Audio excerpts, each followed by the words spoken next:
শুভেচ্ছা। মাছরাঙার সাপ্তাহিক আলোচনা অনুষ্ঠান প্রাসঙ্গিকে আপনাদের স্বাগতম। সঙ্গে আছে আমি নুরুন নাহার বিলি। আমাদের দৈনন্দিন জীবনে সামাজিক ও রাজনৈতিক বাস্তবতায় যা কিছুই প্রাসঙ্গিক তা নিয়ে আমরা আলোচনা করব আমাদের অনুষ্ঠানে। প্রাসঙ্গিকের আজকের আমাদের সাথে অতিথি হিসেবে আছেন এবি পার্টি চেয়ারম্যান মুজিবুর রহমান মঞ্জু।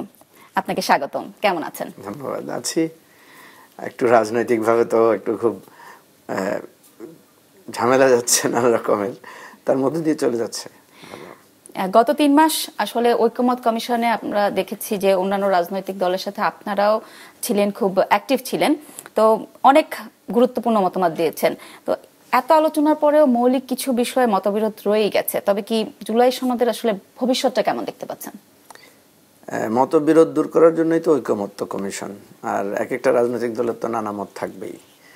তো সবচেয়ে বড় কথা হচ্ছে প্রথম অ্যাচিভমেন্ট হচ্ছে যে এই যে সবাই আমরা বসতে পারলাম একসাথে।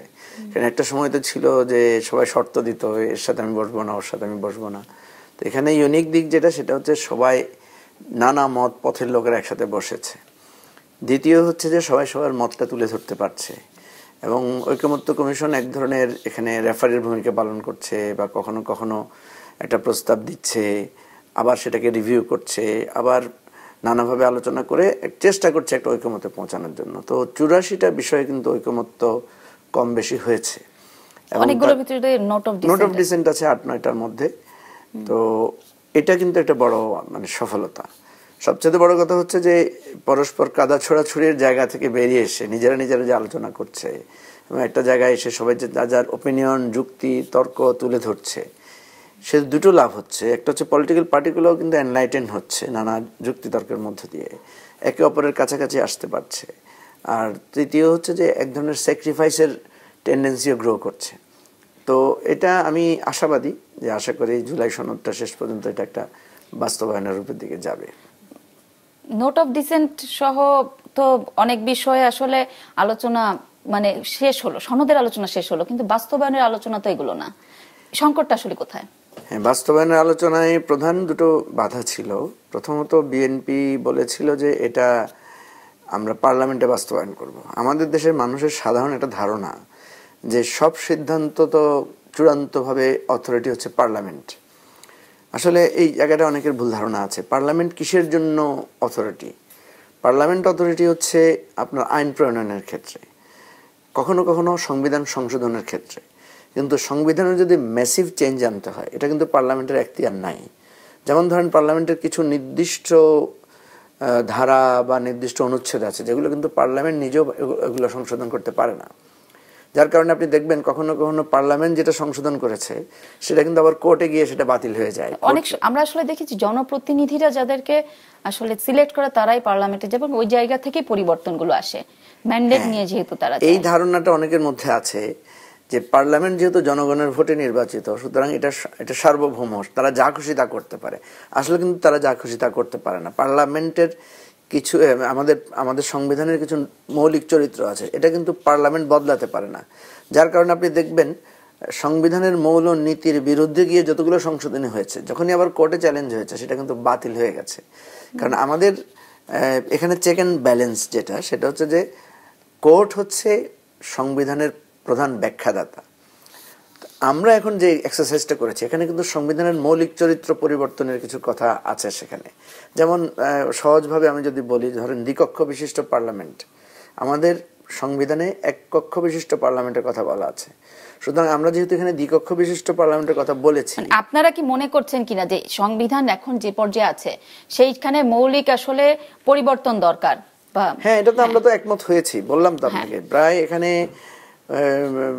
19টার মতো আমাদের আলোচনার পয়েন্ট আছে, যেগুলো কিন্তু পার্লামেন্ট আমাদের কনস্টিটিউশনকে ম্যাসিভ একটা চেঞ্জের জায়গায় নিয়ে যাবে। যেমন ধরেন আমাদের সংবিধানে প্রধানমন্ত্রী কত বছর থাকতে পারবেন, এই জায়গাগুলোতে আমরা দেখেছি অনেকে একমত এসেছে। তবে মূলনীতি প্রশ্নে কিন্তু অনেকে একমত আসেনি। আপনারা আসলে মূলনীতিটা পরিবর্তন করতে চাচ্ছেন কিনা? হ্যাঁ, মূলনীতির ব্যাপারে আমরা যেটা বলেছি যে সাম্য, মানবিক মর্যাদা, সামাজিক সুবিচার, গণতন্ত্র, এই জিনিসগুলো মূলনীতিতে অন্তর্ভুক্ত থাকতে হবে। কারণ এটা আমাদেরকে আগেই বঞ্চিত করা হয়েছে। মূলনীতিতে এটা আগেই ইচ্ছা করে ষড়যন্ত্রমূলকভাবে এটা দেওয়া হয় নাই। এ ব্যাপারে কিন্তু সবাই একমত হয়েছে। এখানে একটা ছোট বিরোধ হয়েছে যেটা নিয়ে, যে সেটা সিপিবি এবং কয়েকটা বাম দল তারা বলেছে যে 72 সংবিধানে যে মূলনীতি ছিল সেটা এখানে রাখতে হবে। আমরা কিন্তু 72-এর সংবিধানের মূলনীতি পরিবর্তনের কথা বলি নাই, আমরা বলেছি এই জিনিসগুলো উল্লেখ থাকতে হবে।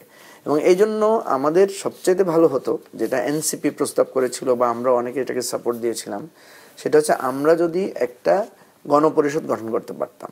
গণপরিষদ কিন্তু absolutely for constitution reform and constitution rebuilding, বা আমরা যদি বলি কনস্টিটিউশন পুরা এটার পরিবর্তন নতুন করে করা, সংশোধন সবকিছুর জন্য অ্যাবসলিউটলি যার দায়িত্ব থাকে সেটা হচ্ছে গণপরিষদ।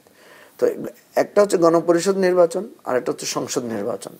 তো এখানে আমরা একটা সমঝোতামূলক জায়গায় যেতে চেয়েছিলাম যে ঠিক আছে, যেটা 71 সালে যেটা হয়েছিল, অর্থাৎ পাকিস্তানের 70-এর নির্বাচনে যারা সেখানকার গণপরিষদ নির্বাচনের জন্য নির্বাচিত হয়েছিলেন, তো 71-এর স্বাধীনতা যুদ্ধের পর তো বাংলাদেশে নতুন করে নির্বাচন হয় নাই। ওই 70-এর নির্বাচনে যারা মেম্বার ছিলেন, মেম্বার অফ দি পার্লামেন্ট, তাদেরকে দুটো দায়িত্ব দেওয়া হয়েছে। তারা একদিকে গণপরিষদের সংবিধান প্রণেতা হিসেবে কাজ করবেন, আবার একই সাথে তারা সংসদ হিসেবে কাজ করবেন। এবারও আমরা ওটা করতে চেয়েছিলাম যে ঠিক আছে, সামনে যে ইলেকশনটা হবে এটা একই সাথে গণপরিষদ এবং জাতীয় সংসদ। তাহলে যেটা হবে যে ওনারা প্রথম 6 মাস বা প্রথম 2 মাস বা 3 মাস সংবিধানটাকে আগে করবেন, দেন পার্লামেন্ট আকারে কাজ করবে। কিন্তু যেহেতু সব দল একমত হয় নাই, সেটা আর পরবর্তীতে ওয়ার্ক করে নাই। এখন যে জায়গাটা সে ঠেকেছে যে আমরা তো একটা সিদ্ধান্ত নিয়ে ফেলেছি, কয়েকটা নোট অফ ডিসেন্ট আছে, সেটা আলাদা ইস্যু। কিন্তু এই জিনিসগুলো বাস্তবায়নের দুটো রূপ আছে। একটা হচ্ছে যেটা সংবিধান সংশোধনের সাথে সম্পৃক্ত না বা সংবিধান সংস্কারের সাথে সম্পৃক্ত না, সেটা গভর্নমেন্ট এক্সিকিউটিভ অর্ডারে সেটা পালন করে ফেলতে পারবে। হ্যাঁ, যেটা কনস্টিটিউশন অ্যামেন্ডমেন্ট বা কনস্টিটিউশন রিকনস্ট্রাকশনের সাথে সম্পৃক্ত, সেটা কিভাবে এখন এফেক্টিভ হবে। হ্যাঁ, মানে আপনারা কি মনে করছেন, যেহেতু সনদের অনেক বিষয় নির্বাচনের সাথে জড়িত, এইটি কি আসলে বাস্তবায়ন করে নির্বাচনের দিকে যাওয়া দরকার? কারণ আমরা তো দেখছি দেশ আসলে নির্বাচনের পথে হাঁটা শুরু করেছে, রোড ম্যাপ দেওয়া হয়েছে, তো বাস্তবায়নটা আসলে কিভাবে আপনারা চাচ্ছেন? আমরা যেটা বলেছি যে অনেকগুলো বিষয় আলোচনা হয়েছে যে এটা কিভাবে হবে। একটা জিনিস মানে আমি দর্শকদের বোঝার জন্যই বলছি, আপনি যেহেতু কথাটা তুলেছেন, খুব গুরুত্বপূর্ণ ইস্যু। সেটা হলো আমরা যারা এখানে বসে আলোচনাটা করছি, আমরা তো 30-32টা রাজনৈতিক দল, এর বাইরে তো রাজনৈতিক দল আছে। কখনো যদি ওই রাজনৈতিক দলগুলো বলে যে এই আলোচনায় তো আমরা ছিলাম না, আমাদের মতামতটা নেওয়া হয় নাই, আবার আমরা তো এখানে শুধু রাজনৈতিক দলের সদস্যরা আছি, এখানে তো সিভিল সোসাইটির লোকেরা আছে। সে ফর এক্সাম্পল ধরুন আপনিও তো এই সমাজের একজন অংশ, আপনি সাংবাদিক, আপনি গণমাধ্যমে কাজ করেন, তো আপনার তো একটা সে আছে, আপনি তো দেশের নাগরিক। তো আপনিও তো বলতে পারেন যে আমি তো এই সনদে স্বাক্ষর করি নাই, আর আমি আপনাদের কোনো দলই করি না, আমি আপনাদের কোনো দলের সদস্য না, তাহলে নাগরিক হিসেবে আমার মতামতটা কোথায়? এবং আরও একটা ইন্টারেস্টিং ঘটনা, যেটা বিএনপিকে আমরা বোঝানোর চেষ্টা করেছি, সামনে যে ইলেকশন হবে সেই ইলেকশনে যে আমরাই জিতবো, আমরা যে পার্লামেন্টে থাকবো, তার কি কোনো নিশ্চয়তা আছে? নাও তো থাকতে পারে। ঠিক আছে, তাহলে যারা পার্লামেন্টে যাবেন তারা যদি কখনো বলেন যে আপনারা এটা নিয়ে কাজ করেছেন পার্লামেন্টে, আমরা তো এটার সাথে একমত না, বা আপনারা এটা করেছেন, আমরা আরো বেটার চিন্তা করতে পারি, হ্যাঁ, তারা এটা করতেও পারেন, গ্রহণ করতে না, কারণ ওরা হচ্ছে অ্যাবসলিউটলি পার্লামেন্টের মেম্বার। তারা কিন্তু এই ম্যান্ডেট নিয়ে সেখানে যাচ্ছেন না, তারা তাদের নিজস্ব নির্বাচনী ইশতেহার দিয়ে তারা ক্ষমতায় বা নির্বাচনে বিজয়ী হবেন। তো সেই জায়গায় একটা জটিলতা তৈরি হবে। সেই জন্য আমরা বলেছি যে এখন আমরা যেটা ঠিক করলাম, এই যে দলগুলো মিলে এইটাকে যদি আমরা জনগণের কাছে নিয়ে যেতে পারি, প্রত্যেকটা জনগণ যদি এটার জন্য মতামত দিতে পারে, তাইলে হবে কি, এটার একটা পথ হচ্ছে গণভোট। তাহলে গণভোটের মাধ্যমে যদি এটার একটা ফয়সালা করা যায়, তখন আর কেউ প্রশ্ন তুলতে পারবে না যে আমি এটার বাইরে আছি। আপনারা চাচ্ছেন যে নির্বাচনের আগে গণভোটটা হোক এবং তারপরে আসলে এই সনদের ভিত্তিতে নির্বাচন হোক, মানে নির্বাচনটা আসলে কোন প্রক্রিয়া চাচ্ছেন? অর্থাৎ এই সনদটা আমরা তো ঠিক করলাম, এখন এটার বৈধ প্রক্রিয়াটা কি হবে? বিএনপি বলছে পার্লামেন্ট, এনসিপি বলছে গণপরিষদ, আমরা বলছি যে এটা একটা গণভোটের মধ্য দিয়ে দেয়া যেতে পারে। কোনো না কোনো একটা জায়গায় আমাকে মনে করতে হবে যে জনগণ এটার সাথে সম্পৃক্ত ছিল, জনগণের প্রত্যেকে এটাতে মতামত দিয়েছে, তাহলে কেউ আমরা এখান থেকে বাদ যাব না। এখন ধরেন আওয়ামী লীগ, জাতীয় পার্টি সহ অনেক দল আছে, তাদেরও তো কর্মী সমর্থকরা আছে, দল হিসেবে তাদের ব্যাপারে আমাদের একটা আপত্তি আছে, কিন্তু তাদের প্রত্যেক ব্যক্তি, সেই ব্যক্তিত্ব, সে যতক্ষণ পর্যন্ত না তার ভোটাধিকার আছে, যতক্ষণ পর্যন্ত না সে নাগরিক, তার তো এই রাষ্ট্রের ব্যাপারে একটা সে আছে। সেই জন্য আমরা এই বিতর্ক এড়ানোর জন্য বলছি যে এই দলিলটা রাষ্ট্রের কল্যাণের জন্য আমরা যে এত এক্সারসাইজ করলাম, পাবলিককে ইনভলভ করলাম, কমিশনগুলো বলছে আমরা কিন্তু পাবলিককে ইনভলভ করেছি, আমরা ওয়েবসাইটে দিয়েছি, জনমত নিয়েছি, রিসার্চ করেছি, সার্ভে করেছি। তো যে কোনো ফর্মে হোক আমরা যখন একটা প্রাতিষ্ঠানিক পর্যায়ে যাব এবং গণভোটের মধ্য দিয়ে এটার একটা ফয়সালা হবে, তখন এটা নিয়ে আর কোনো বিতর্কটা। গণভোটে কি অন্য দলগুলো রাজি হলো? কারণ অনেকে তো সংবিধানের 106 অনুচ্ছেদ মোতাবেক সুপ্রিম কোর্টে যাওয়ার বিষয়ে পরামর্শ দিয়েছে। অনেক দল গণভোটের পক্ষে। কি আসলে সব দল কি আনা সম্ভব হবে? না, গণভোটের রাজি না হওয়ার তো কোনো উপায় নাই, কারণ এটা তো জনগণের কথা বলছি আমরা। আপনি তো গণভোট না দিয়ে আপনি নিজের মত দিয়ে তো ফয়সালা করতে পারেনও না। সুতরাং রাজনৈতিক দলগুলো কিন্তু শেষ পর্যন্ত গণভোটে রাজি হয়েছে। এখন কিন্তু আমাদের কমিশনে সবাই গণভোটে রাজি হয়েছে, কিন্তু গণভোটের আগে দুটো নিয়ে এখন বিতর্ক হচ্ছে। একটা হচ্ছে এই গণভোটে যে আমরা যাব সেটার জন্য আমরা সুপ্রিম কোর্টের একটা অপিনিয়ন নিব কিনা, যাতে ইন ফিউচারে সুপ্রিম কোর্ট কখনো এটাকে অবৈধ ঘোষণা করতে না। মঞ্জু ভাই, আমি একটু জানতে চাচ্ছি, গণভোটের বিষয় যেহেতু বলছেন, গণভোট তো আসলে আমরা দেখে থাকি নৈতিক বিষয় হয়ে থাকে, যে আপনি আমাকে মানেন কি মানেন না, বা সংবিধান এইটা সংযুক্ত করতে চান কি চান না। কিন্তু এই জায়গাতে তো সনদের অনেক জায়গায় যেহেতু নোট অফ ডিসেন্ট আছে এবং অনেকগুলো বিষয় আছে, সেখানে গণভোটটা কোন ফর্মে আপনারা চাইবেন? মানে 19টা পয়েন্টে। এটা খুবই গুরুত্বপূর্ণ কথা আপনি যেটা বলেছেন, এবং এটা দর্শকদেরও জানা দরকার, দেশবাসীরও জানা দরকার। একটা হচ্ছে যে কমিশন কিন্তু with the note of dissent এটাই প্রপোজ করেছে। ঠিক আছে, ধরেন আপনি মাছরাঙা টেলিভিশনে কাজ করি, হ্যাঁ, আপনি একটা মত দিতে গিয়েছি, একটা মতের সাথে আপনার দ্বিমত আছে, আমার এক মত আছে, অথরিটি আপনার দ্বিমত সত্য বা আমার দ্বিমত সত্য এটাকেই মত হিসেবে গ্রহণ করলো, তখন এটাই হবে মত। এটা হচ্ছে একটা ব্যাখ্যা। আমরা যে জুলাই সনদটা তৈরি করেছি with the note of dissent, এটাকেই জনগণের কাছে পেশ করা হবে যে আমরা একটা এই জুলাই সনদ তৈরি করেছি এবং এটার সাংবিধানিক এই জায়গাগুলো আছে, এটা আমরা এখনই এক্সিকিউট করতে চাই। মানুষের মতামত কি, হ্যাঁ না না? যারা বলবে হ্যাঁ, যার বলবে, যে মনে করবে যে নোট অফ ডিসেন্ট শো আছে এটা আমি দিব না, না বলবে। আর যে বলবে ওনার নোট অফ ডিসেন্ট থাকতে পারে কিন্তু আমার মত আছে, তাহলে এটা নোট অফ ডিসেন্ট শো পুরোটাই পাস হয়ে যেতে পারে, নাম্বার 1। নাম্বার 2 হচ্ছে আমরা নোট অফ ডিসেন্টের বিষয়গুলো বাদ রেখেই মতামতটা দিতে পারি, যেটা ব্যাপারে আমরা সবাই একমত হয়েছি। নোট অফ ডিসেন্ট যেটা, সেটা পার্লামেন্টের কাছে আমরা রেফার করব, বাদ দিয়ে সেটা আমরা করব। তৃতীয় হচ্ছে যে আমরা এটার একটা সমাধান করতে পারি গণভোটে যাওয়ার আগে। যারা যারা নোট অফ ডিসেন্ট দিয়েছেন তাদেরকে বলতে পারি যে ভাই আসেন, নোট অফ ডিসেন্ট নিয়ে আমরা আলাদা করে আলোচনা করি, আপনারা কিছু নোট অফ ডিসেন্ট উইথড্র করেন, আমরা আপনাদের সাথে কিছু একমত হই। অর্থাৎ আমরা চেষ্টা করব নোট অফ ডিসেন্ট ছাড়াই একটা ফ্রেশ মতামতের জন্য প্রপোজাল দিতে পারি। এই তিনটা কাজ আমাদের। এই জায়গাতে আমার একটা প্রশ্ন আছে, আমাদের যে ভোটার তারা আসলে সবাই যে আসলে উচ্চশিক্ষিত বা সনদ সম্পর্কে অবহিত তাও তো না। মানে আপনি কি ভোটার কারা আসলে কত পার্সেন্ট এটা বুঝতে পারবে যে গণভোটে কি, হ্যাঁ মানে কত পার্সেন্ট আসলে বুঝতে পারবে বা আসলে এক্সিকিউট, মানে ভোটটা এক্সিকিউট করতে পারবে? না, আপনি যারা ভোট দিবে, যেমন ধরেন আমরা যদি বলি, মানে এটার জন্য সিলেক্টিভ ভোটার হবে। আপনি যদি বলেন যে রাষ্ট্র কে ভালো চালাতে পারবে, বিএনপি না জামাত না আমরা না এনসিপি না কারা, আপনি যদি বলেন যে রাষ্ট্রের নাগরিকেরা এত বুঝার ক্ষমতা আছে কিনা, কে চালাতে পারবে, তাহলে তো হবে না। আমরা সনদের বিষয়, মানে আমি বলছি আর কি, যে সনদের ব্যাপারেও একই প্রশ্ন, যে জনগণ এত বুঝে কিনা। আমরা মনে করি জনগণকে ক্ষুদ্র জ্ঞান করার কোনো সুযোগ নাই।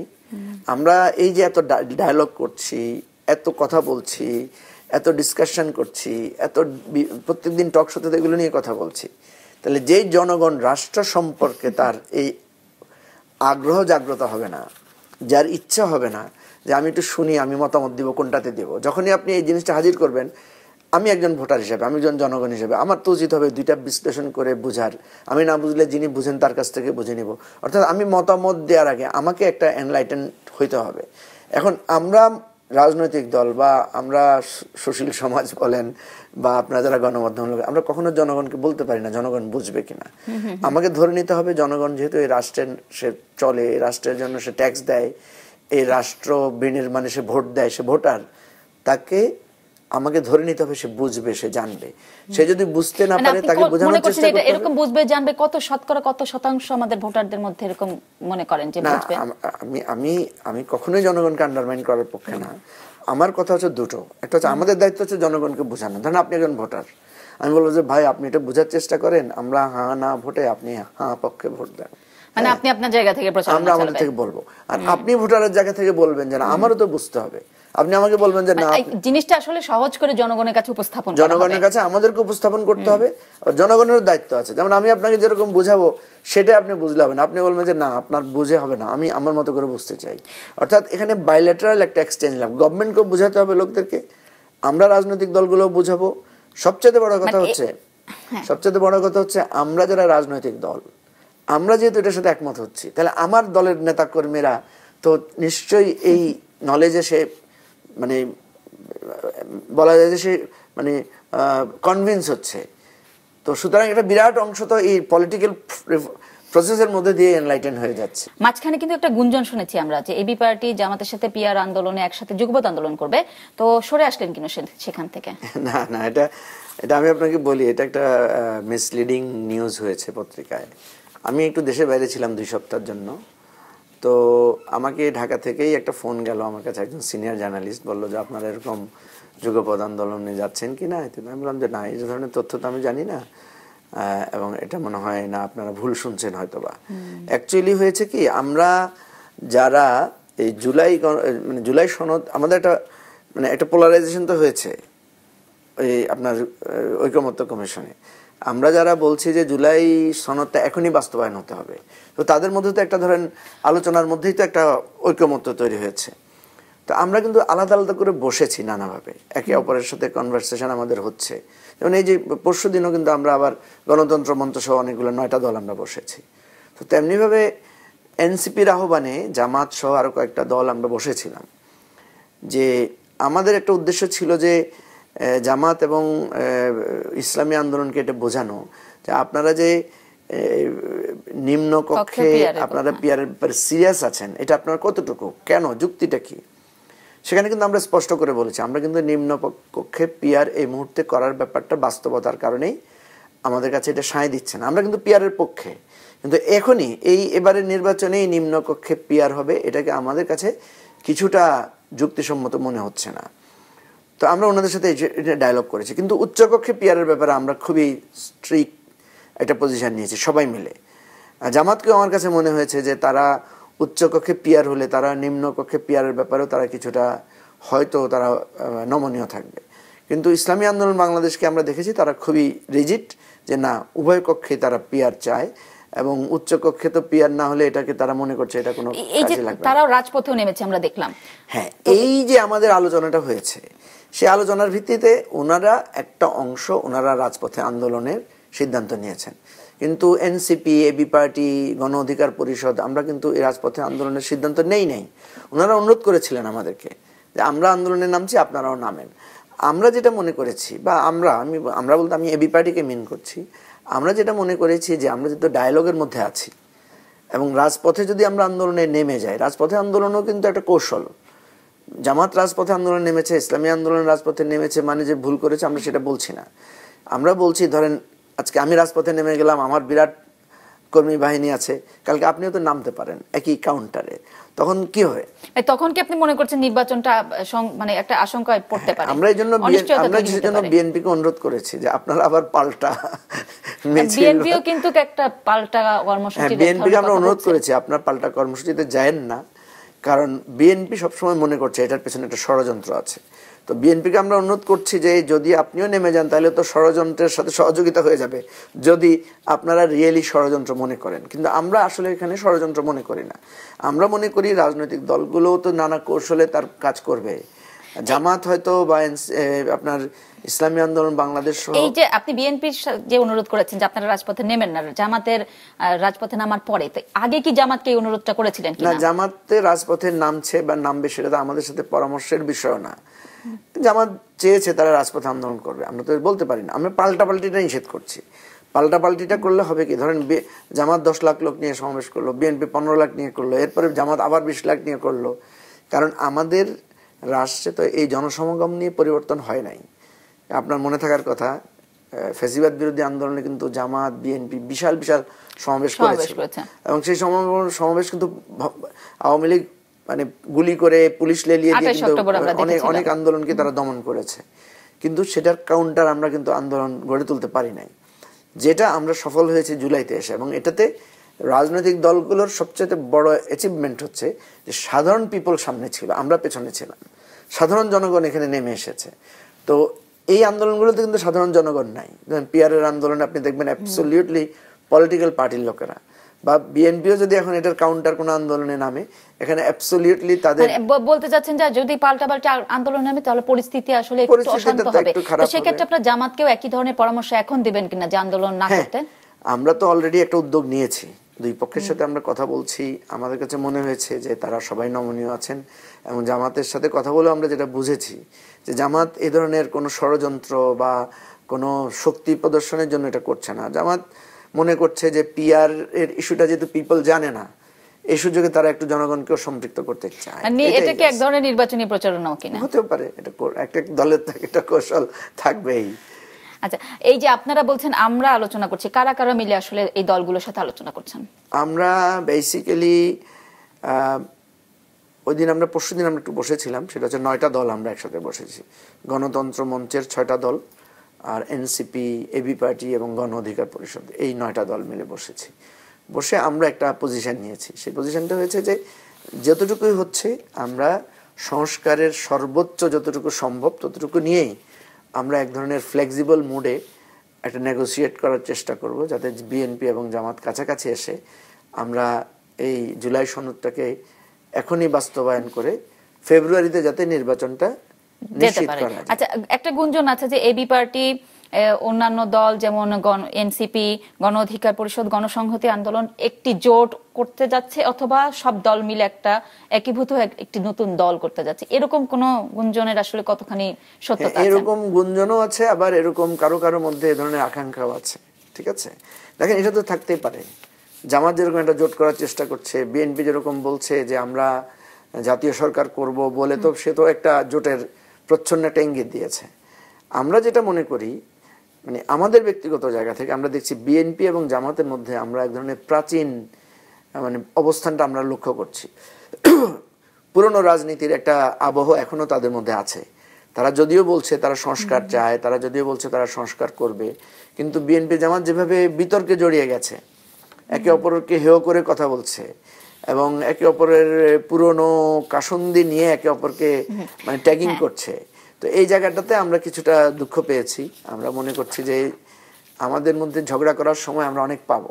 হ্যাঁ, আপনি কিন্তু আপনার একটা কোটেশন যদি আমি দিই, যে পরিস্থিতি উন্নতি না হলে নির্বাচন নিয়ে সংশয় কাটবে না, এটি আপনি বলেছেন। এবং কিছু কিছু জায়গায় আপনি বলেছেন যে স্পষ্ট দেখতে পাচ্ছি 111 এর দিকে আমরা রওনা হচ্ছি। এই জায়গাগুলো আপনি যদি আমি যেটা বলেছিলাম যে আপনি যদি 111 এর সময়ের প্রেক্ষাপটটা দেখেন, তখনও দেখবেন এই রাজনৈতিক দলগুলোর এই দূরত্ব, কাঁদা ছড়াছড়ি, একে অপরের এই থেকে কিন্তু 111 এর সৃষ্টি হয়েছে। 111 এর পরে আবার আমরা দেখেছি রিভার্স করেছে। শেখ হাসিনা, খালেদা জিয়া একে অপরকে খাবার বিনিময়ের মধ্য দিয়েও তাদের মধ্যে সম্প্রীতি দেখেছি, এবং শেখ হাসিনা, খালেদা জিয়ার মুক্তির জন্য একই পিটিশনে সাইন করেছি আমরা। ঠিক আছে, এবং জেলখানায় আপনি একটা ছবি দেখবেন, এখনো সার্চ করলে আপনি গুগলে সেটা পাবেন। সেটা হচ্ছে সব দলের নেতারা জেলখানায় একসাথে দাঁড়িয়ে ওই ডেপুটি ডিআইজি মানে ডিআইজির সাথে ছবি তুলেছেন। তো ওখানে কিন্তু ওনারা খুব একই সাথেই ছিলেন, একই সাথেই ডিভিশনে ওনারা আলাপচারিতা করেছেন, এবং বাংলাদেশের এই পরস্পর বিরোধী রাজনৈতিক দলগুলোর মধ্যে যে একটা সম্প্রীতি নেতাদের মধ্যে তৈরি হয়েছে, সেটা কিন্তু জেলখানায় তৈরি হয়েছে।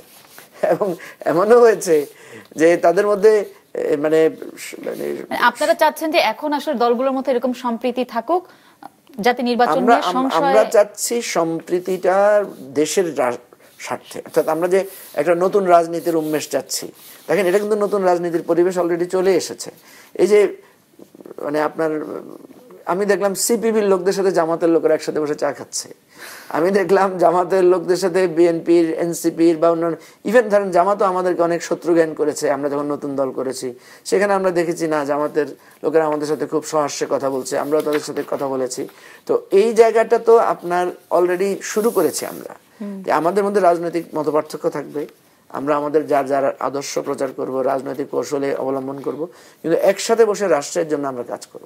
আপনার কিন্তু আমরা আরো একটা স্ট্যান্ড দেখতে পেয়েছেন যে বিচার এবং জুলাই সনদ না হলে ভোট হবে না, এটা অনেকে বলছিলেন, কিন্তু আপনারা বলছেন এটিতে আপনারা বিশ্বাসী না। সেই জায়গাতে এখন আপনারা আছেন কিনা? না, আমরা তো একটা জিনিস হচ্ছে যে দেখেন, আমি যদি আপনাকে বলি যে আপনি আমাকে যদি চা না খাওয়ান, আমি আপনার কাছ থেকে উঠবো না। বাট এই কথাটাই আমি এভাবে বলতে পারি, আমি চাও খাবো এবং উঠবো, ঠিক আছে? অর্থাৎ আমার কথা হচ্ছে বিচারও হবে, জুলাই সনদও হবে, নির্বাচনও হবে। কেন আমরা এই তিনটাকে একটার সাথে একটা মুখোমুখি দাঁড় করাচ্ছি?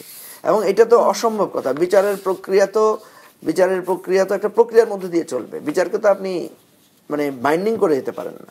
বাট বিচারকে আমরা স্বচ্ছ করার জন্য, জবাবদিহিতামূলক করার জন্য, ন্যায়সঙ্গত করার জন্য, ন্যায় বিচারের জন্য আমরা সবাই মিলে সাপোর্ট করব। দ্বিতীয় হচ্ছে জুলাই সনদ তো আমাদের একটা ঐতিহাসিক অর্জন, ঠিক আছে না? এটা যেহেতু আমরা একমত হয়ে গেছি, সুতরাং এখনই বাস্তবায়ন করতে অসুবিধা কোথায়? তো ফলে বিএনপি কিন্তু এখানে একটু সরে এসেছে। বিএনপি প্রথমে যেটা বলেছিল যে নেক্সট পার্লামেন্টে হবে, এখন বিএনপি এটা উপলব্ধি করেছে যে না, ঠিক আছে, এটা এখন করলে অসুবিধা নাই।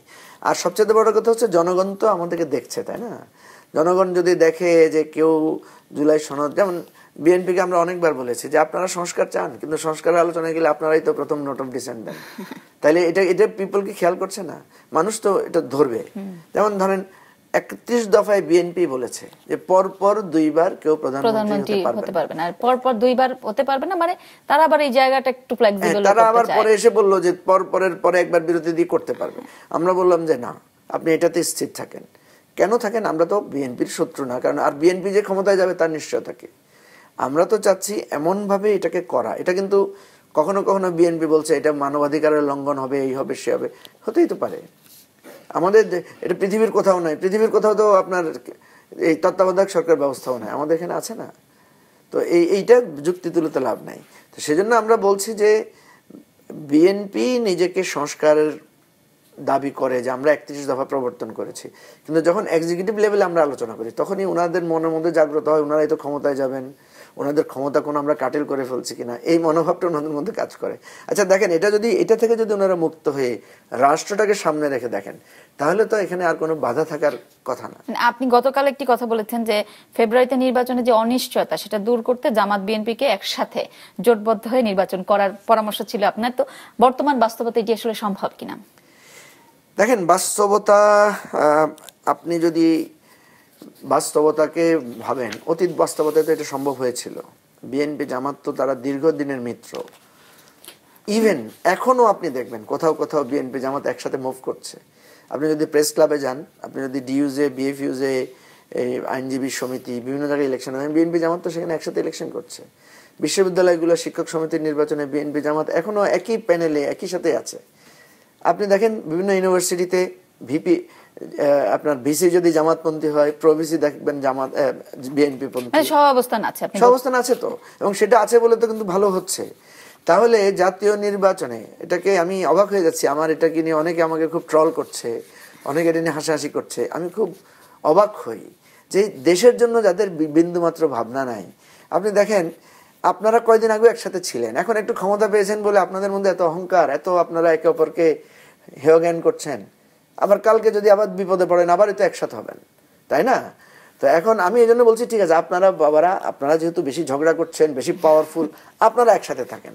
আমরা যারা কম পাওয়ারফুল মনে করছেন, আমরা আলাদা করে ইলেকশন করি, হোক না ইলেকশন। আমরা হয়তো কম পাওয়ারফুল বলতে আপনার কারা সবাই মিলে না, ওনারা যেটা আমাদেরকে সবসময় হেয় করেন, দেখবেন আপনি ফেসবুক খুললে দেখবেন আমাদেরকে বলে আপনাদের কয়টা ভোট আছে, আপনাদের কয়টা লোক চেনে, আপনাদেরকে। আরে ভাই, আমাদেরকে না চিনলে তাহলে আমাদেরকে অভ্যুত্থানে আন্দোলনে এত গুরুত্ব দিয়েছেন কেন আপনারা?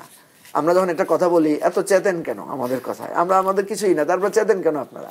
আমরা তো বলছি যে আপনারা যদি দুই দল ঠিক থাকেন তাহলে আমাদের ইলেকশনটা নিশ্চিত, মারামারি হবে না, ভোট চুরি হবে না, জোট চুরি হবে না, জালিয়াতি হবে না। দেখেন ডাকসু নির্বাচনে কি হয়েছে, এক পক্ষ জিতেছে, আরেক পক্ষ অভিযোগ তুলছে, তাই তো? এটাই করবে। জাতীয় নির্বাচনেও যদি কোথাও জামাত জিতলে বিএনপি বলবে কারচুপি হয়েছে, জামাত মানে সেই পুরনো ধারায় ফিরে যাবে। সেজন্য বললাম যে আপনারা যেহেতু ছিলেন, না থাকলে আমার এই ভাবনাটাকে অবাস্তব কেন বলছেন? আপনারা যেহেতু একসাথে ছিলেন, এখনো কোথাও কোথাও আছেন, আপনারা একসাথে ইলেকশনটা করেন। অনেকে আমাকে বলছে যে এটা থেকে ইলেকশনের কি জলুস থাকবে, আনন্দ কমে যাবে কিনা। কেন কমবে ভাই? আমরা তো ইলেকশন করব, আমরা তো আমাদের জায়গা থেকে আমরা করব। আপনারা যদি আমাদেরকে এত হেয় জ্ঞান করেন, তো আপনারা তাহলে করেন ইলেকশন। আপনারা তো সেটা আবার চান না, আমাদেরকেও তো চান যে আমরা ইলেকশনে যাই, আমাদেরকেও তো অনেকে জোটে চান। তো সেজন্য আমি যেটা বলেছি, আমার প্রস্তাবটা ছিল একটা পিওর জায়গা থেকে, কারণ আমরা দেখছি ফেব্রুয়ারির ইলেকশনে একে অপরকে হেয় জ্ঞান করে একে অপরকে ষড়যন্ত্রের আঙ্গুল তুলছেন এবং উভয় একই রকম গালি দিচ্ছেন।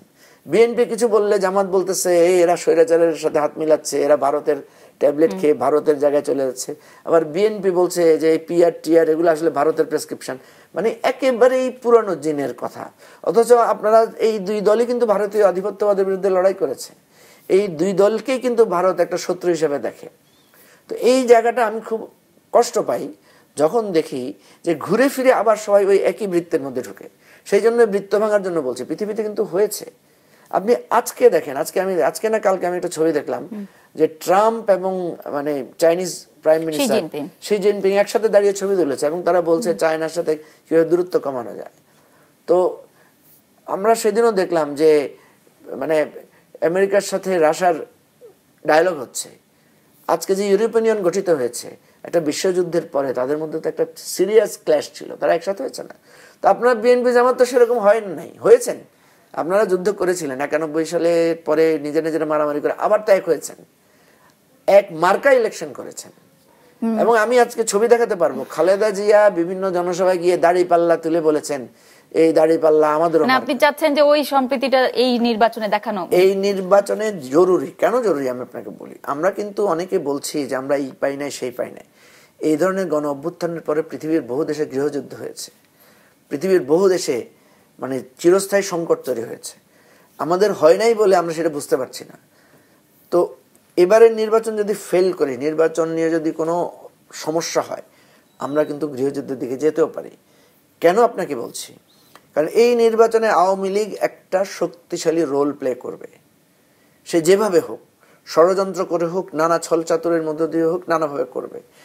আপনাকে সেটা মাথায় রাখতে হবে। একটি বিষয় জানতে চাই, অভ্যুত্থানের অঙ্গীকার ভুলে গেলে আওয়ামী লীগের পরিণতি ভোগ করতে হবে, এটি আপনি বলেছিলেন, মানে এখানে আপনি কি ইঙ্গিত করতে চাইছেন? অভ্যুত্থানের অঙ্গীকার ভুলে গেলে যেটা হচ্ছে, আমি এই কথাটা বারবার বলার চেষ্টা করছি, এটা যে এই অভ্যুত্থানের একটা ডাইনামিক্স তৈরি করেছে কিন্তু একদম নিউ জেনারেশন, যাদেরকে আমরা বলছি জুম জেনারেশন, জেনজি। ওরা কিন্তু এখন কোথাও নাই। আমাদের এই যে ঐক্যমত কমিশন, এই ডায়লগ, পিআর, ইলেকশন আগে না সংস্কার আগে, ওরা কিন্তু এই সমস্ত কোনো আলোচনায় অংশগ্রহণ করছে না।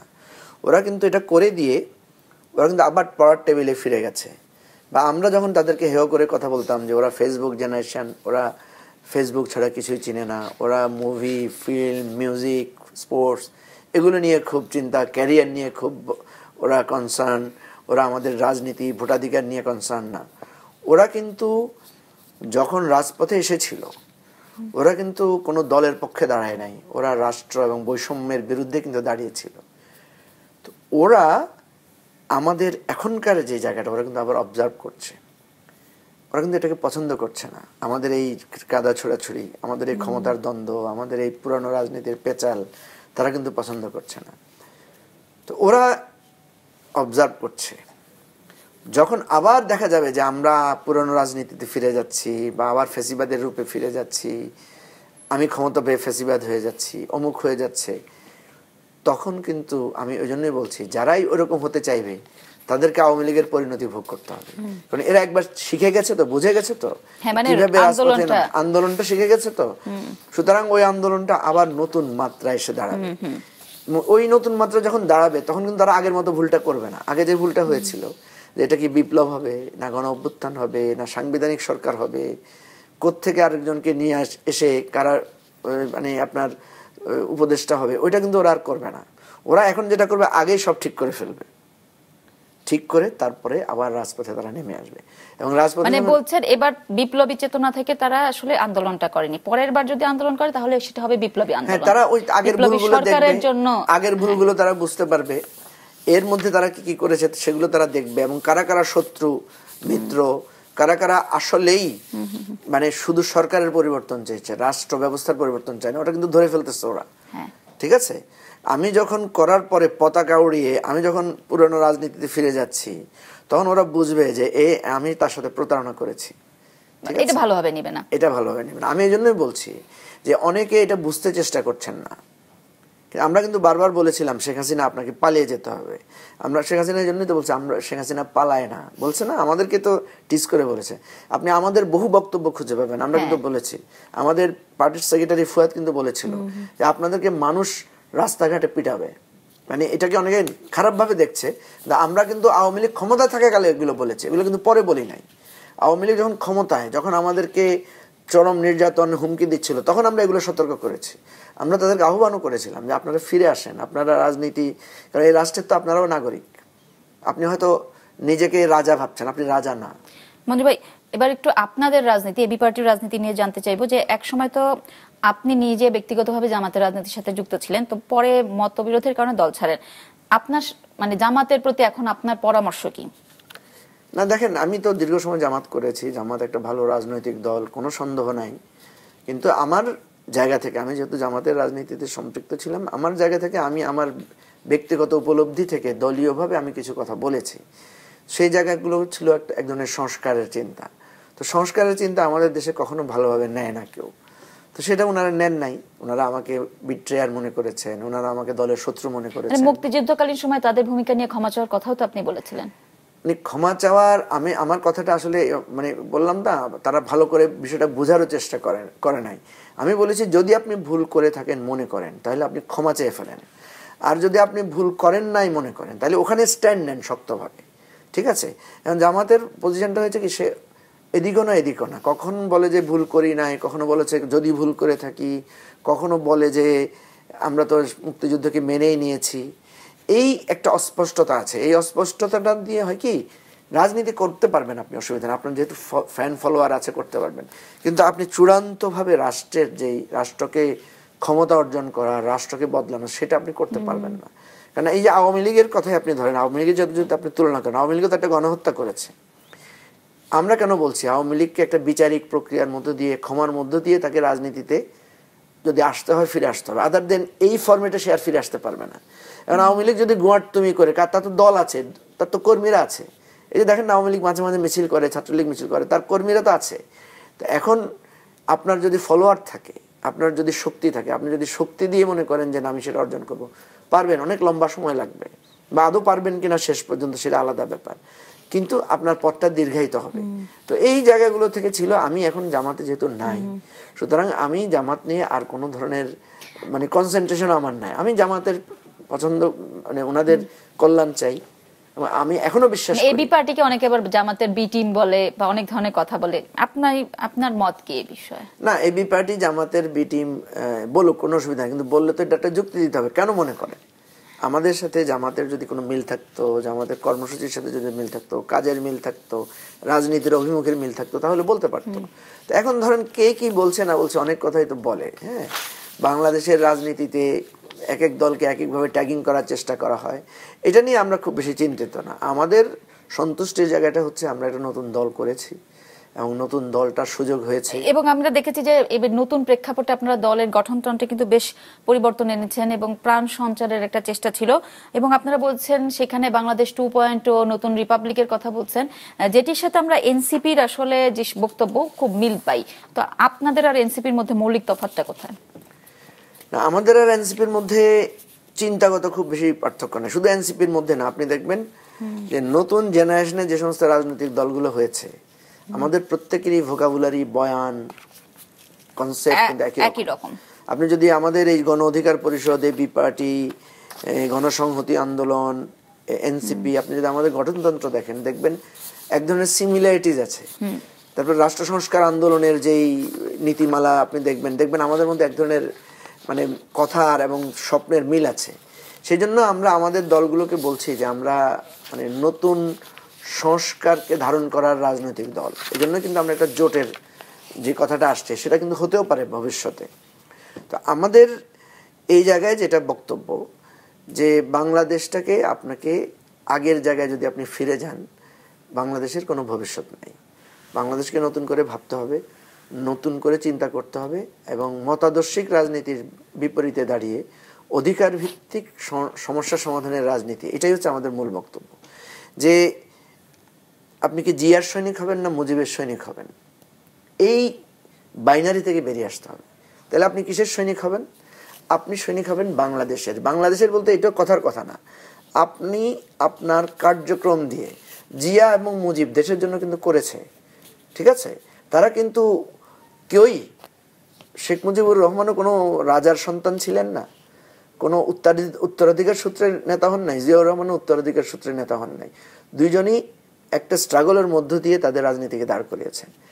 ওনারা ভুল করেন না, ভুল করেছি আমরা ওনাদের ব্যক্তিকেন্দ্রিক পরিবারতান্ত্রিক রাজনীতিটাকে গ্রহণ করছি। কেউ একজন মুজিব হয়ে উঠতে চাচ্ছি না, কেউ একজন জিয়া হয়ে উঠতে চাচ্ছি না, বা নেক্সট জেনারেশনে আমরা যদি বলি তারা কেউ ওটা হয়ে উঠতে চাচ্ছি না। আমরা বলছি যে আপনি রাষ্ট্রের জন্য করেই, সমস্যার সমাধান করেই আপনাকে রাজনীতির জায়গাটা আসতে হবে। ভাই, আপনারা তো প্রগতিশীল রাজনীতির কথা বলেন, তো আমরা দেখছি ডানপন্থী রাজনীতির এক ধরনের সুবাতাস বইছে বাংলাদেশে। তো সামনের দিনে প্রগতিশীল রাজনীতির ভবিষ্যৎ কেমন দেখতে পান? না, আমি তো ডানপন্থা, বামপন্থা, প্রগতিশীলতা এগুলোকে ভাগ করতে চাই না।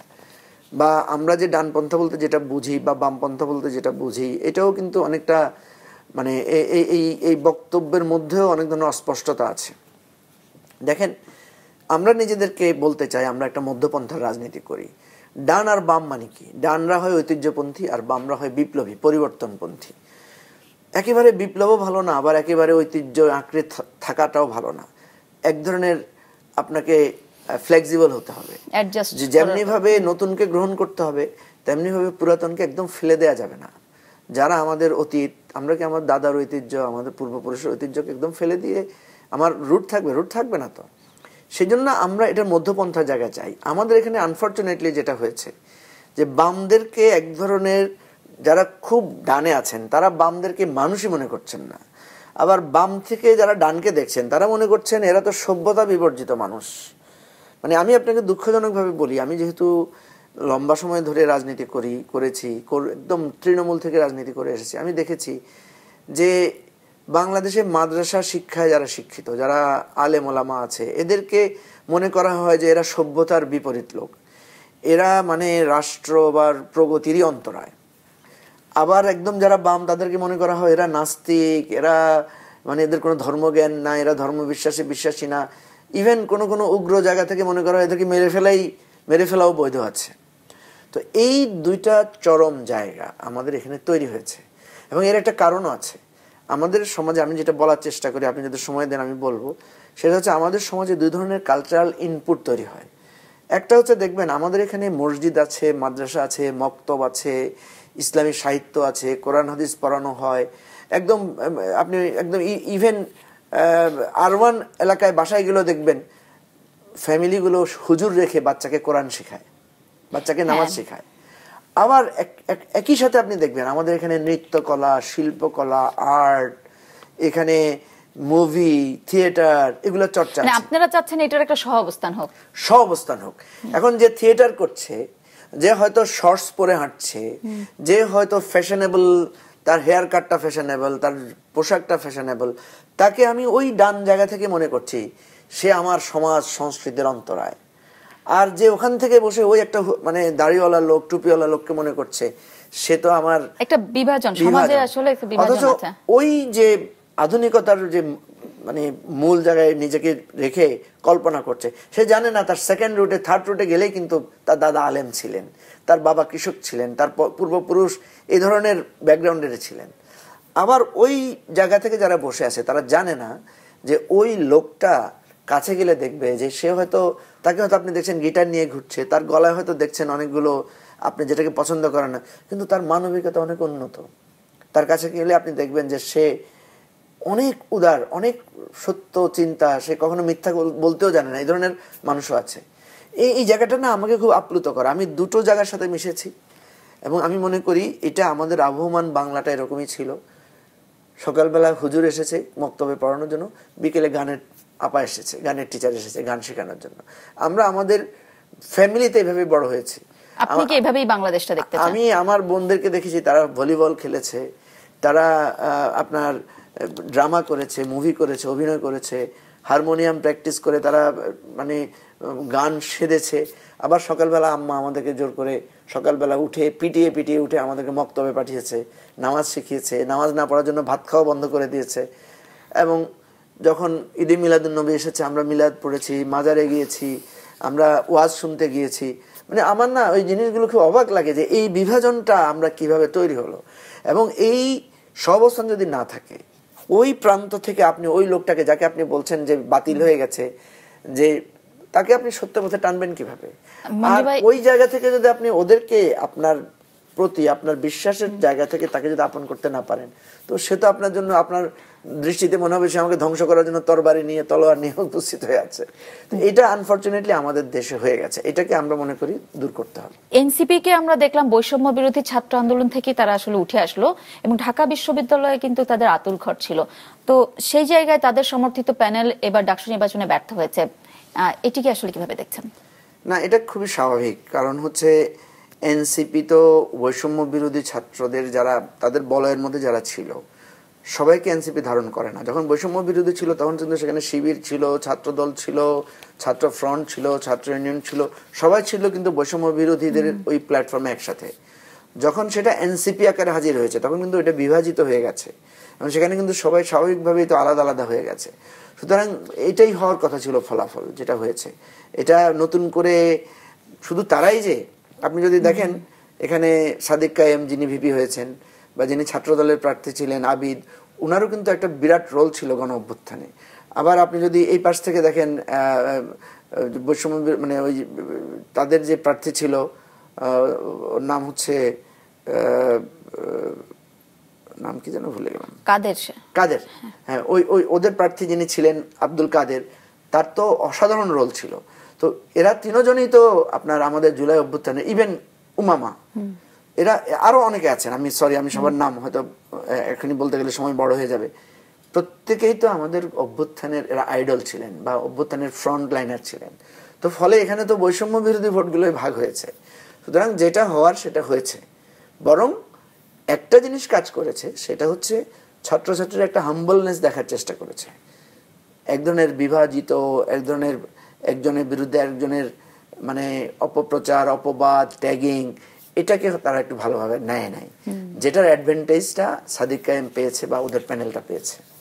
আপনাদের সবসময় এবি পার্টি সার্বভৌমত্বের বিষয়ে আপনাদের আপোষহীন ভূমিকা দেখা যায়। তবে পট পরিবর্তনের পর আমরা দেখছি আমাদের এই অঞ্চলে মার্কিন যুক্তরাষ্ট্রের তৎপরতা বেশ বেড়ে গেছে, যেটি নিয়ে আসলে অনেকটা গুজব আছে বা কতখানি সত্যি বোঝা যায় না। তবে কিছু স্পর্শকাতর জায়গায় তাদের মহড়া বা তাদের আশা নিয়ে বামপন্থী দলগুলো কিন্তু বেশ আসলে সমালোচনা করছে এবং তারা মানে বলার চেষ্টা করছে যেটি তারা ভালোভাবে নেয়নি। তো এক্ষেত্রে এবি পার্টির কোনো বক্তব্য নেই কেন, বা আপনাদের অবস্থানটা কি? না, দেখেন আমাদের বাংলাদেশটা যে জায়গায় আছে, আমরা কিন্তু একটা ভূ রাজনীতির একটা জটিল জায়গার মধ্যে আছি। একে তো আমাদের বিরাট অংশ জুড়ে আমাদের সীমান্ত হচ্ছে ভারতের সাথে, আমরা বার্মার সাথে আমাদের একটা সীমান্ত আছে এবং সেখানে একটা বড় ধরনের সমস্যা নিয়ে আমরা জড়িত হয়ে আছি।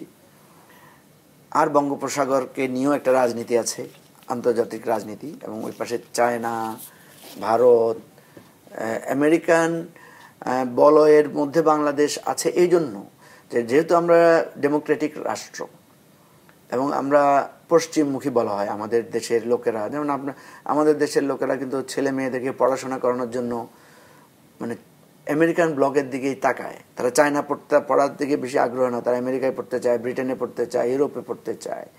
এবং আমাদের ডেভেলপমেন্ট পার্টনারদের মধ্যে কিন্তু আমেরিকান বলয়ের অংশীদারিত্বটা বেশি, যদিও এখন চায়না, জাপান সহ আরো অনেকের অন্তর্ভুক্তি আছে।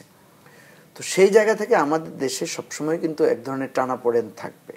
আমেরিকানদের প্রভাব এখানে, আমাদের মুক্তিযুদ্ধের সময় তো আমেরিকার আসা, দুই ধরনেরই একটা প্রভাবের মধ্যে আমরা ছিলাম এবং আমাদের আন্দোলন সংগ্রামে আমরা দেখেছি মানবাধিকার ইস্যু সহ নানা ইস্যুতে আমেরিকানদের এখানে একটা রোল থাকে, ভারতের রোল থাকে, চাইনিজদের রোল থাকে।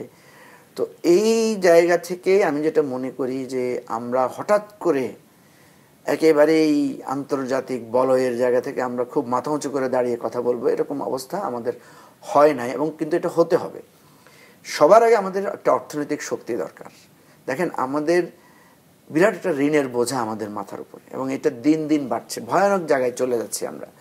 তো আমরা, আমাদের গণতন্ত্র দুর্বল, আমাদের গণতন্ত্র এখনো প্রাতিষ্ঠানিক রূপ পায় না। মানে আপনি বলছেন যে নির্বাচন বা অন্যান্য দিকগুলো যদি একটু সেটেল করা যায় তাহলে সেক্ষেত্রে আমাদের বলয় থেকে বেরিয়ে আসা যাবে। যদি রাজনৈতিক ঐক্যটা থাকে, আমরা যদি সুসংহত থাকি, আপনি দেখবেন আমাদের পাশে ভারতও কিন্তু পররাষ্ট্র বিষয়ে ওরা কিন্তু ঐক্যবদ্ধ। আমাদের এখানে কিন্তু আমাদের একে অপরকে আমরা দালাল ডাকি, ও ভারতের দালাল, ও পাকিস্তানের দালাল, ও আমেরিকার দালাল, ও রাশিয়ার দালাল। এই দালাল দালাল শুনতে শুনতেই আমরা কিন্তু বড় হয়েছি।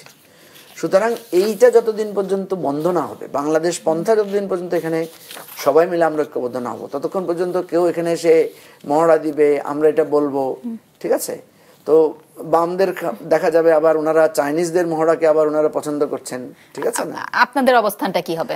না, আমাদের অবস্থানটা হচ্ছে চেকস এন্ড ব্যালেন্স। আমরা মনে করি আমাদের বন্ধুত্ব লাগবে, আমরা মনে করি আমাদের যারা ডেভেলপমেন্ট পার্টনার তাদের সহযোগিতা লাগবে, কিন্তু আমাদের কারো দিকে ঝুঁকে যাওয়া যাবে না। আমরা মনে করি আমেরিকার সাহায্য লাগবে, কিন্তু আমেরিকার খবরদারি আমাদের চলবে না। ভারতের সাহায্য লাগবে, ভারতের খবরদারি আমরা মানব না। চাইনিজদের সহযোগিতা লাগবে, তাদের খবরদারি মানব না। কিন্তু খবরদারি মানব না বললে তো হবে না। খবরদারি দূর করার জন্য আমার যে অর্থনৈতিক শক্তি, আমার যে রাজনৈতিক ঐক্য, সেটা তো আমাকে রক্ষা করতে হবে। সেটা না রক্ষা করে এই যে হালকা একটা বিবৃতি দিলাম, একটা প্রতিবাদ জানালাম, এটা হয়তো আমার একটা মানসিক শান্তি আনবে, কিন্তু চূড়ান্তভাবে আমার অবস্থান থেকে শক্তিশালী। মঞ্জু ভাই, নির্বাচন প্রসঙ্গে জানতে চাইবো, আপনারা আসলে বিএনপি, আপনারই পরামর্শ বিএনপি জামাতকে একসাথে রাজনীতি করার জন্য, আবার অনেকগুলো ছোট ছোট দল আপনারা কিন্তু বিএনপির বিপক্ষে আমরা দেখেছি ঐক্যমত কমিশনে অবস্থান নিয়েছিলেন। তাদের তো দেশ যেহেতু নির্বাচনের পথে হাঁটছে, সেখানে আপনাদের অবস্থান আগে বেশ কিছু সমস্যার সমাধান করা। তো আপনাদের রাজনীতিতে আসলে জনসম্পৃক্ততা থেকে আপনারা গুরুত্ব দিবেন, নাকি এই যে আপনারা বড় দলগুলোর সাথে আলোচনা করছেন এটিকে বেশি গুরুত্ব দিবেন? মানে রাজধানী কেন্দ্রিক রাজনীতি করবেন সামনের দিনে, নাকি আপনাদের আসলে দেশব্যাপী রাজনীতি করার পরিকল্পনা আছে? আমাদের দল নিয়ে অনেকে সমালোচনা করেন যে আপনারা তো একটা সেন্টার বেসড পলিটিক্স করতেছেন, আপনাদের দল সম্প্রসারণ করছেন না। আসলে দেখেন, আমরা দলটা তৈরি করার পর কিন্তু আমরা একটা করোনা ক্রাইসিস ফেস করেছি। 2 বছর আমরা করোনার মধ্যে প্যাক ছিলাম। এরপরে ফ্যাসিবাদের বিরাট একটা নিপীড়নের মধ্য দিয়ে আমরা দল সম্প্রসারণ করতে পারি নাই। আমাদের দলটাকে আমরা নিবন্ধন করার জন্য চেষ্টা করেছি, সেখানেও আমরা প্রথম ছিলাম, কিন্তু আমাদেরকে নানাভাবে মানে বৈষম্যের শিকার করা হয়েছে বা বঞ্চনার শিকার করা হয়েছে। তো আমরা কিন্তু একটা স্ট্রাগল করে, লড়াই করে সেই জায়গায় এসে দাঁড়িয়েছি।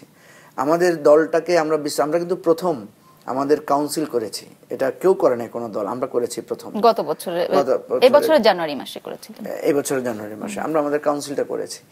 তো আমরা যে বিস্তৃত হব সেই সুযোগটাও আমরা এখন নিতে পারছি না, কারণ হয়েছে কি, সেন্ট্রাল পলিটিক্সও আবার আমাদেরকে ইনভলভ হয়ে যেতে হয়েছে। আমাদের দলটাকে সবাই একটা ভালো চোখে দেখে এই চিন্তায় যে ডান বাম সবার সাথে আমাদের একটা ভালো সম্পর্ক তৈরি হয়েছে, এবং আমরা একটা মানে এই জায়গাটা দূরত্ব কমানোর জন্য একটা কাজ করছি। তবে যেটা ভালো হয়েছে সেটা হচ্ছে যে আমরা এখন যেখানে যাচ্ছি সেখানে আমাদের দলের পরিচিতিটা তৈরি হয়েছে। একসময় আমাদের এই পরিচিতিটা ছিল না, একসময় আমাদের নেতৃবৃন্দকে লোকেরা চিনতো না। এখন আমরা যেখানে যাই দেখি আমাদেরকে লোকেরা চিনছে, আমাদেরকে লোকেরা আহ্বান করছে। তো আমরা আমাদের এই প্রোগ্রেসটাকে এক ধরনের অর্গানিক প্রোগ্রেসের দিকে নিতে চাই। একটা সময় আমাদের অর্থনৈতিক সংকটও ছিল, আমরা কোথাও এমনও চিন্তা করেছি যে আমরা রাজশাহী যেতে চাই, খুলনায় যেতে চাই, বরিশালের সংগঠন সম্প্রসারিত করতে চাই। আমাদের একটা টিম যে মুভ করবো সে ধরনের অর্থনৈতিক সংগতি আমাদের ছিল না। আস্তে আস্তে আমাদের সংগতি বাড়ছে, আমাদের সাথে যারা আমাদের নেতাকর্মীরা আস্তে আস্তে নিজেরাই ডোনেট করে পার্টিটাকে আস্তে আস্তে স্ট্রেংথেন বাড়াচ্ছে, নতুন নতুন লোকেরা আমাদের সাথে যুক্ত হচ্ছেন। তো রাজনীতির পথটা কিন্তু দীর্ঘ পথ। আমরা একটা জিনিস মৌলিকভাবে বিশ্বাস করি, হাইব্রিড প্রোগ্রেস আমরা বিশ্বাস করি না, আমরা একটা অর্গানিক প্রোগ্রেসে বিশ্বাস করি।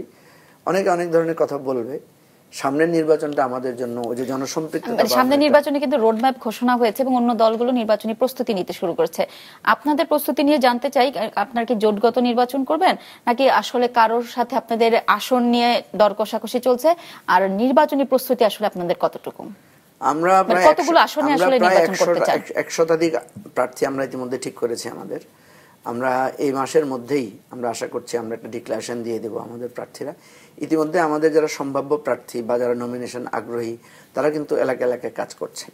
সমস্যা হচ্ছে আমরা যেতে পারছি না। আমি কি ঐকমত্য কমিশনে মিটিং করব, না এই সমস্ত ডায়ালগগুলো করব, না আমি স্থানীয়ভাবে আমরা যাব। আমাদের সেক্রেটারি সাহেব উনি যাচ্ছেন কোথাও কোথাও, আমি যাওয়ার চেষ্টা করছি কোথাও কোথাও। ইলেকশনের যখন কাজটা শুরু মানে এই চ্যাপ্টারটা যখন শেষ হয়ে যাবে, জুলাই সনদের বিষয়টা, ভিত্তির বিষয়টা, তখন কিন্তু আমরা সিরিয়াসলি আমাদের নির্বাচনী কাজটা শুরু করব।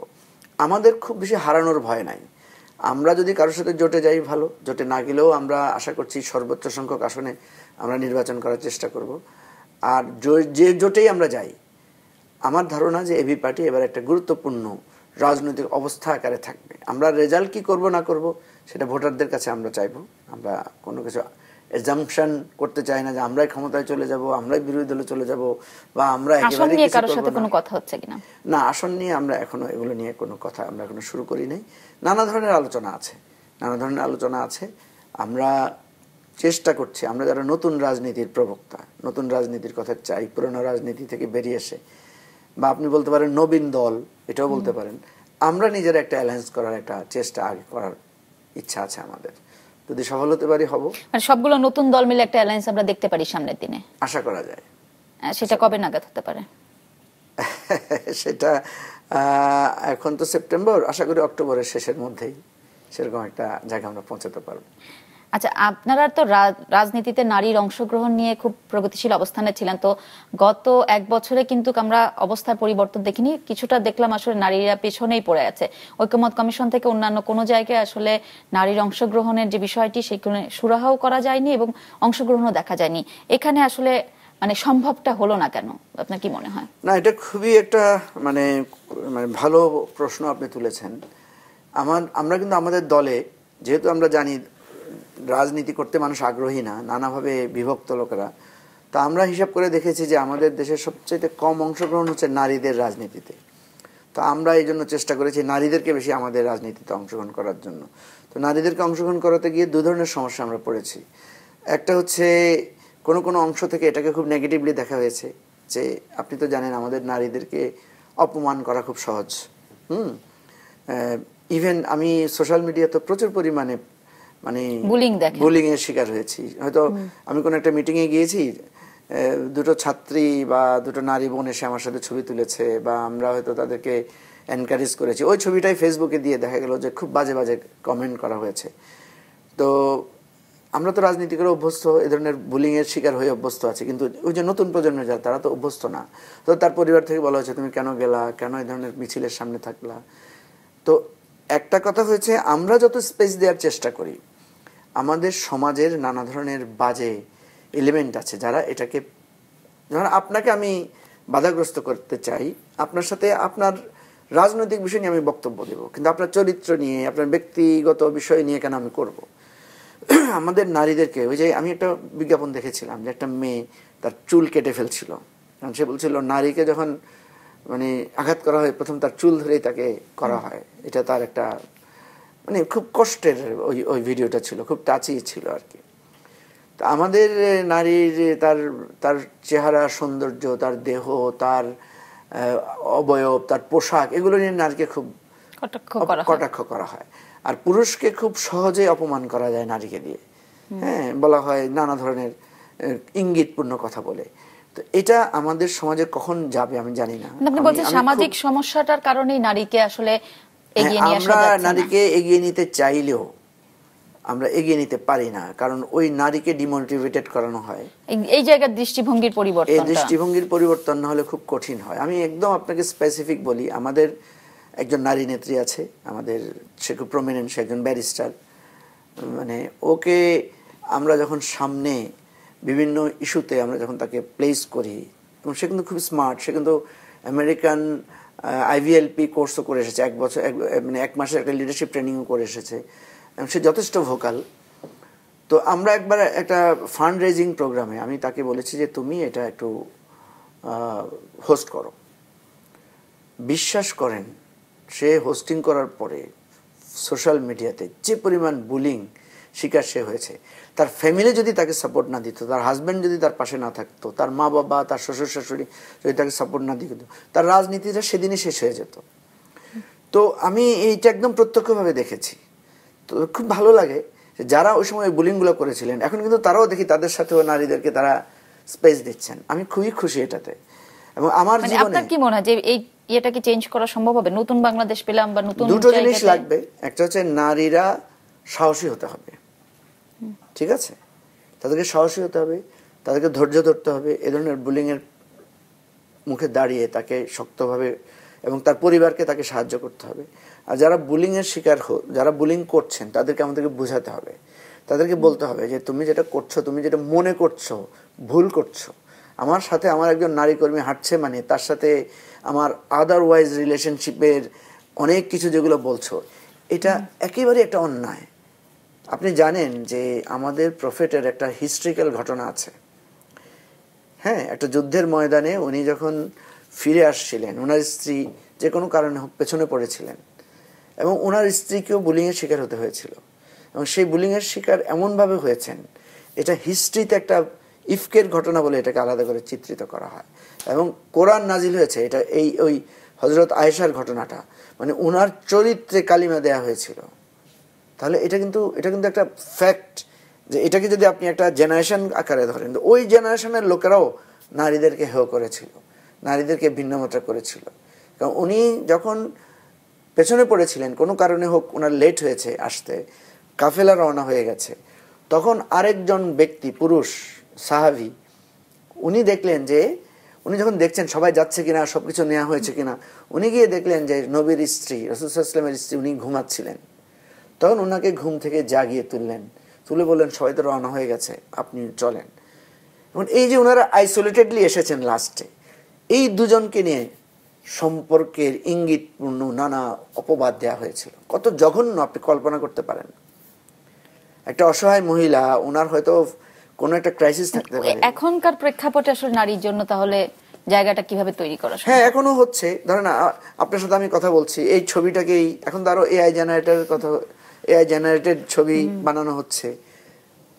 আপনার সাথে আমার কোথাও দেখা হলো কফি শপে, আপনি বললেন ভাই আমাকে কফি খাওয়ান, চা খাওয়ান, খাওয়াতেই তো পারি, তাই না? আপনি একজন গণমাধ্যম কর্মী, আপনি আমাকে প্রশ্ন করতে, সেই ছবিটাকে কেউ কোনো অ্যাঙ্গেল থেকে ধরে জানালো যে আমরা একটা গোপন কোথায় বসে চা খাচ্ছি। এই মানসিকতা, মানে দৃষ্টিকোণ, আপনি তো জীবনে আর কারোর সাথে কফি খেতে সাহস করবেন না। তো এই মানসিকতার জায়গাটা ধীরে ধীরে উন্নতি করতে হবে আমাদেরকে, এবং নারীদেরকে এগুলো নিয়ে ভোকাল হতে হবে, বলতে হবে যে ভাই এগুলো বন্ধ করেন, আপনি আর্গুমেন্টে আসেন, ঠিক আছে? আপনি আমার সাথে যৌক্তিক আলোচনায় আসেন। আপনি কেন নারী বলে, পুরুষের বলে এই জায়গাটাতে কেন আঘাত করেন? জনাব মুজিবুর রহমান মঞ্জু, অনেক ধন্যবাদ আপনাকে আমাদের সাথে যোগ দেওয়ার জন্য। দর্শক, সময় হলো বিদায় নেওয়ার। এই ছিল আমাদের আজকের প্রাসঙ্গিকে। পরবর্তী পর্বে আবারও হাজির হব নতুন কোনো অতিথিকে সাথে নিয়ে। সে পর্যন্ত শুভরাত্রি।